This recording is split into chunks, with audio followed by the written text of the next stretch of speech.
एक समय की बात है, भारत के एक छोटे से गांव में मोहन नाम का एक किसान रहता था। मोहन एक साधारण लेकिन बेहद मेहनती व्यक्ति था। उसके पास थोड़ी सी जमीन थी जहां वो धान, गेहूं और सब्जियों की खेती करता था। मोहन का परिवार छोटा था। उसकी पत्नी, एक बेटा और एक बेटी। वे बहुत ही साधारण जीवन जीते थे, लेकिन हमेशा खुश रहते थे। डूटा हर सुबह मोहन सूरज निकलने से पहले ही उठ जाता और खेतों की ओर चल पड़ता। उसके पास आधुनिक उपकरण नहीं थे, केवल हल, बैल और कुछ पुराने औजार थे। मोहन ने अपनी मेहनत के बल पर ही खेती करना सीखा था। उसके पिता भी किसान थे और उन्हें देखकर ही मोहन ने खेती बाड़ी की बारीकियों को समझा। उसे अपनी जमीन और मिट्टी से बहुत लगाव था, जैसे वो उसी का एक हिस्सा हो।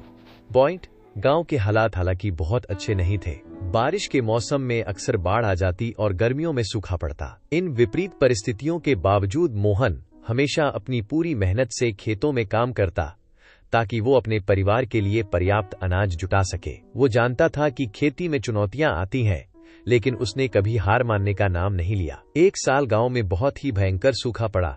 महीनों तक बारिश नहीं हुई और जमीन सूखकर कठोर हो गई।